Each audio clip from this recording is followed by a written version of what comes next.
Good morning, my dear seventh class students. So last time हम आईने अकबरी और अकबरनामा के बारे में पूरा डिस्कशन कर रहे थे। तो उससे बहुत सारी चीज़ निकल के आई थी कि किस तरह के डिपार्टमेंट के बारे में, प्राइस के बारे में, रेवेन्यू टैक्सेस के बारे में लिखा हुआ था। अब जो हम नेक्स्ट टॉपिक की तरफ बढ़ रहे थे वो था अकबर पॉलिसीज़। इसको हमने लास्ट टाइम रिवीजन भी किया था और हमने उसमें समझा था कि जो मतलब बहुत फीचर्स थे एडमिनिस्ट्रेशन के कि उसका शासन कैसे चलता था, उनको laid down by Akbar were elaborately discussed by Abul Fazl in his book. Akbar उस चीज़ को कैसे चलाता था बेटा, है ना।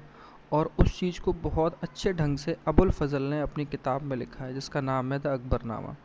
इन particular in its last volume the आइन अकबरी। और जो आइन अकबरी है ना, जो उसका लास्ट पार्ट है, 3 पार्ट में बुक लिखी है, तो जो लास्ट वाला पार्ट है उसमें एडमिनिस्ट्रेशन के बारे में सबसे अच्छे से लिखा गया है। तो जो क्वेश्चन यहाँ से बनता है वो ये आता है कि जो एडमिनिस्ट्रेशन के फीचर्स हैं वो अबुल फजल की किस बुक में होंगे। तो आपका आंसर होना चाहिए Ain Akbari. Abul Fazl explain that the empire was divided into province called subah. Last time हम आपको ये चीज़ समझा रहे थे, फिर से रिवीजन करके आगे बढ़ जाते हैं कि अबुल फजल ने एक्सप्लेन किया कि पूरा एम्पायर जो है वो छोटे छोटे प्रोविंसेस में, बड़े बड़े प्रोविंसेस में डिवाइड, जिनको सूबा बोलते हैं। और उसको गवर्न करने वाला सूबेदार है, यानी कि जो चीफ पर्सन है जिसके पास पावर है, who carried both out political and military functions. और सूबेदार ना मिलिट्री पावर भी अपने हाथ में रखता है और पॉलिटिकल पावर भी रखता है। उस टाइम सूबेदार इतना पावरफुल पद होता था।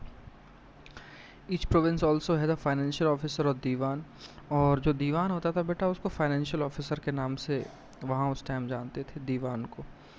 For the maintenance of peace and order in his province the subedar was supported by the other officer.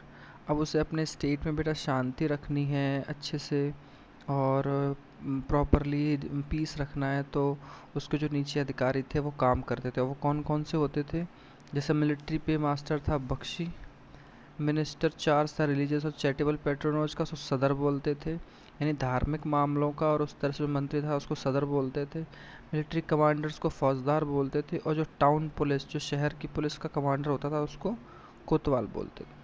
तो यहाँ से ये टर्म ज़्यादा पूछे जाते हैं कि सदर कौन था, कोतवाल कौन था, फौजदार कौन था, बख्शी कौन था। तो यहाँ से वो उस तरह के छोटे छोटे क्वेश्चन आंसर्स बनते हैं। ये आपको प्रॉपरली लिखने भी हैं, जानने भी हैं। ठीक है, लास्ट टाइम तो ये आपने लिख लिया था। अब हम चलते हैं नूरजहाँ की तरफ कि नूरजहाँ का इन्फ्लुएंस क्या था जहांगीर के कोर्ट में। एक ये सोर्स है, ठीक। सोर्स का मतलब होता है कि एक ऐसी लिखी हुई किताब जिसमें कुछ लिखा हुआ है, यहाँ पे फारसी में सिक्के भी हैं। मतलब ये बताने की कोशिश की कि उस टाइम पे जहांगीर के दरबार में नूरजहाँ का मतलब असर कितना था, उसका इन्फ्लुएंस कितना था, प्रभाव, उसकी कितनी ज़्यादा पावर चलती थी उस टाइम। ठीक है।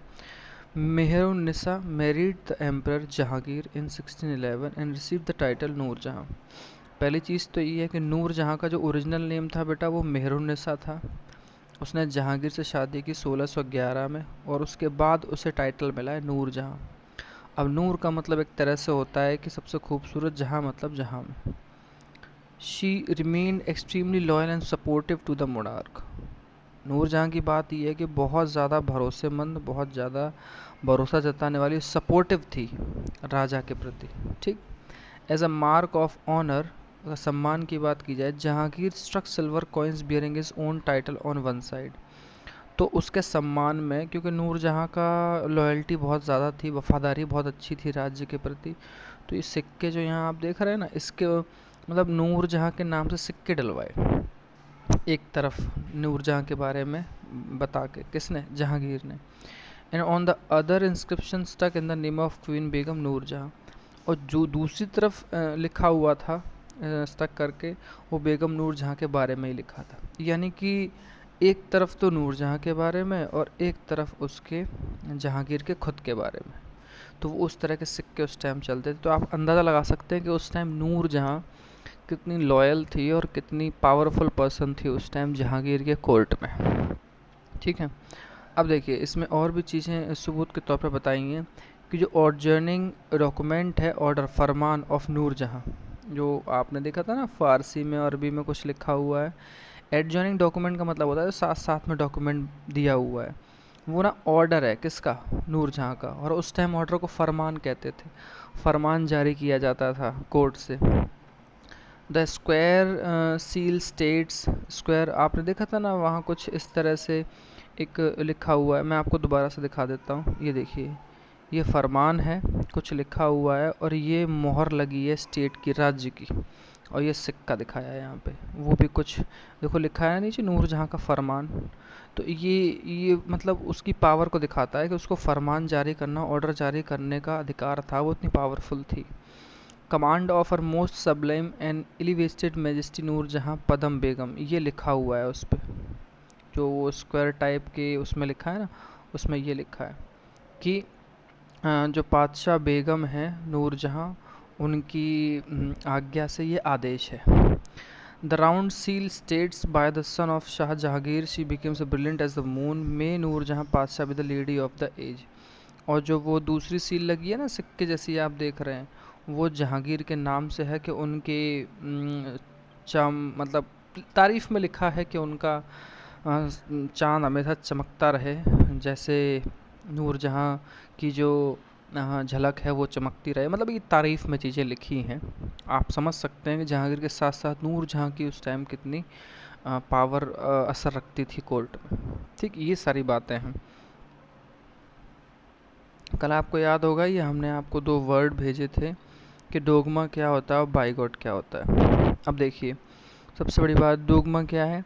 एक स्टेटमेंट है या फिर एक इंटरप्रिटेशन। इंटरप्रिटेशन मतलब आपस में किसी चीज़ पे डिस्कशन करना, जिसको डिक्लेयर किया गया authority with the expectation that it would be followed without the question, कि अब डिस्कशन होने के बाद जो फैसला लिया गया है इसको फॉलो किया जाएगा, इस पे अब कोई कुछ सवाल नहीं करेगा, उसको डोगमा कहा जाता था। जैसे कोई टीचर आपसे कुछ कहे कि ये चीज़ करनी है, क्वेश्चन आंसर्स करने हैं, ये कोई चीज़ करनी है, तो आप विदाउट क्वेश्चन मतलब फॉलो करें उस चीज़ को, उसको डोगमा यूज़ किया है मुग़ल एम्पायर के टाइम पे। अब बाइगॉड यूज़ किया, तो बाइगॉड का मतलब क्या होता है? An individual who is intolerant of another person religious belief और कल्चर। बाइगॉड मतलब वो इंसान जो दूसरे पर्सन के धर्म से और उसके विश्वास से या कल्चर से थोड़ा सा इनटॉलरेंट रहता है, मतलब उसको वो सहन नहीं होता है। इस चीज़ को आप आज के टाइम से समझें। कई तरह से हिंदुओं में या मुस्लिमों में कई रिलीजियस पर्सन ऐसे होते हैं या जातिवाद के हिसाब से कि उन्हें किसी दूसरे का या धर्म का या दूसरे की जाति का या कल्चर को पसंद नहीं करते हैं। ऐसे बहुत से लोग हैं, हर धर्म में ऐसे लोग, उसको बाइगॉड या बिगॉड बोलते हैं। ठीक है, ये दो वर्ड हो गए। अब थोड़ा सा आगे बढ़ते हैं यहाँ से। Akbar's nobles commanded large army and had access to large amount of revenue. भाई अकबर की एक तो बहुत बड़ी आर्मी थी और रेवेन्यू टैक्स भी बहुत अच्छा खासा वसूलते थे। While they were loyal the empire function efficiently. और जब वो लॉयल रहते थे, कौन? जो ये कमांडर होते थे, नोबल्स होते थे, बड़े बड़े ये जागीरदार, गवर्नर हैं, सूबेदार, सारे लोग, तो प्रॉपरली पूरा एम्पायर फंक्शन करता था अच्छे से। But by the end of the 17th century many nobles had build independent network of their own. But 17th century के बाद आके, यानी कि 16th सेंचुरी 1600 के बाद आते आते ऐसे बहुत सारे इंडिपेंडेंट नेटवर्क ना खुद की बनने लगे। किसके? उन्हीं जमींदारों के, उन्हीं सूबेदारों के। उसका रीज़न क्या था?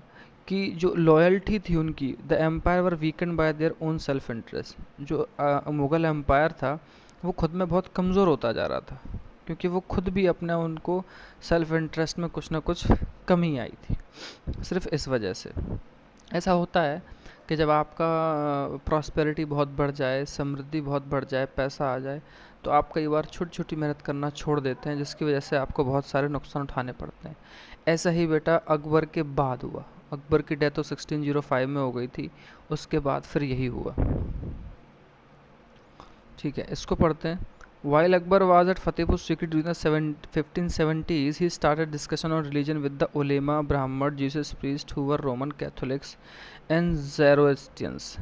मतलब अकबर के बारे में बताया जा रहा है कि जब 1570s के टाइम पे शासन कर रहा था और वो फतेहपुर सीकरी में था उस टाइम, वो कई धर्म के मामले में उलेमाओं से, ब्राह्मणों से, और ये जो ईसाइयों में प्रीस्ट होते हैं उनसे, और जो ज़ेरोस्ट्रियन मतलब जो पारसी धर्म के धर्मगुरु होते हैं, पारसी धर्म को मानने वाले, इन सब से धर्म के मामले में डिस्कशन कर रहा है। These discussion took place in the इबादत खाना। इबादत खाना मतलब जहाँ प्रेयर की जगह होती है, ये चीज़ें वहाँ डिस्कशन हो रही थी।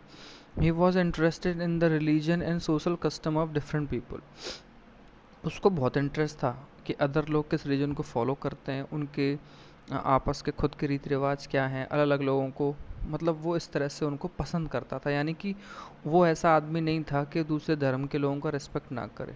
अकबर के बारे में यही कहा गया है कि उसने सभी धर्मों का बहुत आदर सत्कार किया, इसलिए उसका राज्य बहुत फला फूला, इसलिए उसके राज्य मुग़ल एम्पायर का गोल्डन पीरियड था। Akbar's interaction with people of different faith made him realize that religious scholars who emphasized ritual dogma were often bigoted. अब अकबर ने जब खुद इंटरेक्शन किया डिफरेंट डिफरेंट लोगों से, तो उसको ये विश्वास आया, उसको ये महसूस हुआ कि जो रिलीजियस स्कॉलर ने बहुत जोर दे के परंपराएं बनाई हैं और दूसरे धर्म के प्रति जो इनटॉलरेंट की भावना बनाई है और दूसरे धर्म को ना पसंद करने की जो भावना बनाई है, ये बिल्कुल अलग है। मतलब जैसा उसको कहा गया, बताया गया, उसको जब उसने खुद इंटरेक्शन किया तो उसने बहुत अलग पाया और उसने इस चीज़ से एग्री नहीं किया जो धर्म गुरु उसको सिखाते रहे। ठीक। There teaching created divisions and disharmony among the subject. और उसने महसूस किया ये डिफरेंट डिफरेंट जो ये बहुत सारे लोग थे, रिलीजियस स्कॉलर हैं, धर्म के धर्मगुरु हैं, इनकी जो टीचिंग्स हैं इन्होंने सिखाया, उसकी वजह से लोगों में आपस में डिवाइडेशन बढ़े हैं, सुख शांति की जो कमी आई है अपने अपने मामलों में, ये अकबर का मानना था। This eventually led the Akbar to the idea of sulh kul. और इसी वजह से अकबर इन सब चीज़ों की वजह से सुलह कुल का आइडिया लाया, यूनिवर्सल पीस। मतलब सुलह मतलब पीस होती, कुल का मतलब हम सब लोगों में। This idea of tolerance did not discriminate between people of different region in this realm.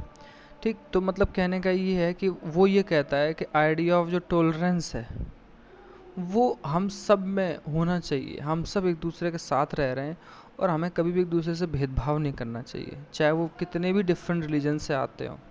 और हकीकत में भी उसने कोशिश की। ठीक। Instead it focused on a system of ethics, honesty, justice, peace that was universally applicable. बजाय इसके वो ये कहता था कि हम सब में ईमानदारी, न्याय, शांति, इन चीज़ों का हमेशा अपने फोकस रखना चाहिए जो कि सब जगह एक्सेप्टेबल होती हैं। अभी ये सब चीज़ें ऐसा तो नहीं है ना कोई धर्म कहता हो कि ये मत सीखो, ये चीज़ अच्छी नहीं है, ये चीज़ें उसमें नहीं है। तो ये सारी चीज़ें एप्लीकेबल थी, सुलह कुल में ये सब चीज़ें उसने रखी।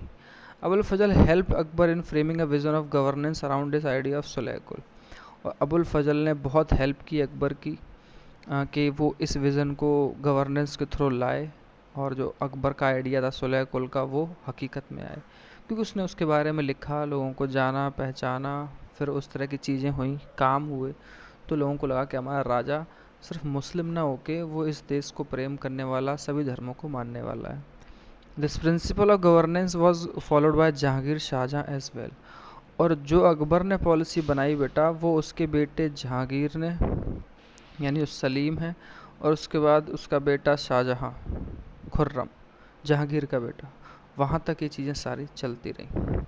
अब आप इस डायग्राम में देखो, ये डिफरेंट डिफरेंट धर्म गुरुओं के साथ अकबर बैठा है। देखो ये कोई हिंदू टाइप लग रहे हैं, शायद ये मौलवी साहब टाइप लग रहे हैं, ये कोई और लग रहे हैं, ये कुछ और लग रहे हैं, और ये देखो डिफरेंट डिफरेंट किताबें रखी हैं। तो मतलब वो डिस्कशन कर रहा है इबादत खाना में। ठीक, ऐसी सारी चीज़ें। आगे आप देखेंगे ये सुलह कुल का एक बेटा सोर्स दिया है यहाँ पे, सुलह कुल का। ठीक, ज़रा देखो तो सुलह कुल का सोर्स क्या दिया है। जहांगीर जो कि अकबर का बेटा है, डिस्क्राइब करता है अपने फादर की पॉलिसी को, सुलह कुल को, कुछ इस तरह से। मतलब जहांगीर अपने पापा के बारे में कह रहा है, क्या कह रहा है। As in the wide expanse of the divine compassion there is room for all class in the followers of all creeds. हम चाहे कितने भी मतलब अलग अलग चीज़ों में बटे हुए लोग हों, बहुत बड़े पैमाने पे, चाहे वो किसी भी क्लास से आते हों, हमारे पास एक जगह है जहां हम आपस में अपनी चीज़ों को कर सकें, बातचीत कर सकें।